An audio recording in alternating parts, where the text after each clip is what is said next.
It seems like every day it just flooded with dozens of new horror releases. If you're a new or aspiring game developer, you've probably started to wonder, why is everyone and their mother making a retro style horror game right now? And how come so many new faces are starting to just blow up seemingly out of nowhere with a whole series of similar creepy games?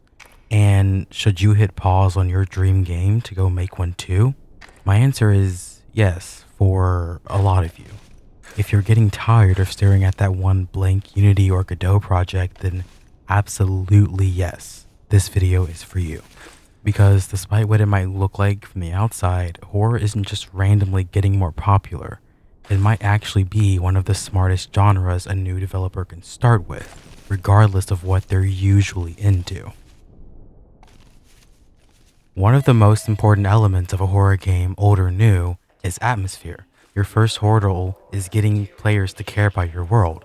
The trick with horror is to make them believe it first and admire it later. That way, the impending death of their character feels like an actual threat. Now the player is intrinsically motivated to make it out of this alive. And once they're in it, players aren't usually pixel hunting through your horror game for flaws, and most of them are actually into the amateur claustrophobic level designs with eerie noises over smooth combat or realistic open worlds. They also know that horror is cheaper to produce than God of War and thus offers a much more affordable experience. This isn't to say that you should get sloppy or to never innovate on a simple, proven formula for your own projects once you're good, but all you ever really need to get started with an indie horror game are a few key things, and most of them aren't AAA luxuries. A tight, long hallway with a few locked doors and just a flashlight might actually serve you well, as opposed to your expansive open world RPG or that detailed Metroidvania map that just costs you years of solo world building you can never get back. The darkness and shadows of your game can conveniently hide minor imperfections in both your environment and enemy design, while also making players feel so uneasy that they're even less likely to stick around in one spot long enough to notice if it's cheap or wrong.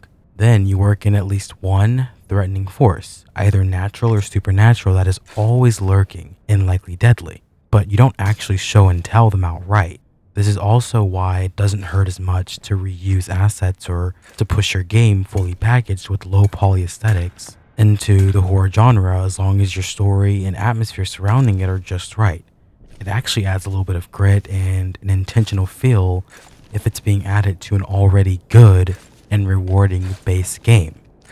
And that's the first secret.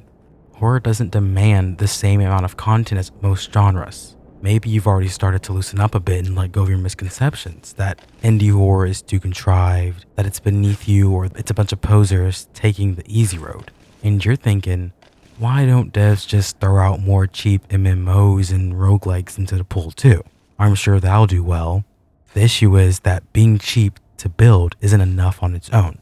The players of that genre still need to tolerate the rough edges of a first project. Luckily for new developers, horror fans happen to be some of the most forgiving players you'll ever find. They aren't just more forgiving to weird, janky graphics with audio mixing that isn't quite right. The entire horror genre itself, from the big screen to your gaming monitor, was practically built off of that something isn't right your gut feeling. Players don't really go into horror hoping to experience the best graphics or the deepest, most life-changing narrative that they've never heard of. To even get scared at all, they have to suspend their disbelief enough to begin with. And then they have to put themselves in the character's shoes for about an hour, and when you're running from an axe murderer or hiding from the devil himself, janky movements and glitches are either expected or accepted as extra flavor, and they tend to go mostly unnoticed. And while animation shortcomings are more noticeable, they might actually become scarier and more iconic than your original design. Low fidelity or downright ugly character models under the dim lighting of a lantern or moonlight become disturbing, shadowy figures or haunting apparitions the player wants nothing to do with, so they run away even faster. Rough edges sometimes get players more in the mood for horror, or can make it feel less corporate, fitting more neatly into what your game is actually meant to be.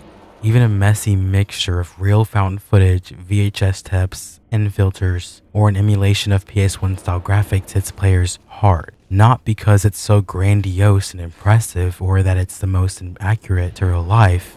It's more about familiarity and how well you can weaponize it against the player. So maybe you're still sitting here just so full of ideas, but you've never actually finished a game before. Horror sure as hell starts looking a hell of a lot more attractive to you every day. And you might finally come to realize that horror isn't just easier to create, it's also one of the few genres where your amateur imperfections can actively enhance the player's experience. But even then, that wouldn't matter if nobody actually played these games. Players are constantly seeking out new scares. They may already be hundreds of hours into their favorite MMORG or sandbox they're loyal to, but chances are a new scary release that they can finish tonight for less than $5 never sounds like a bad idea when they need something exciting or new to play alone. Besides, their favorite streamer probably loves and gives them a new sneak peek of these new horror games almost every week, so they can choose to sit and watch it like a movie and still get caught by every jump scare along the way if they were playing it themselves. And then they actually want to go try it even more to challenge themselves to beat your game.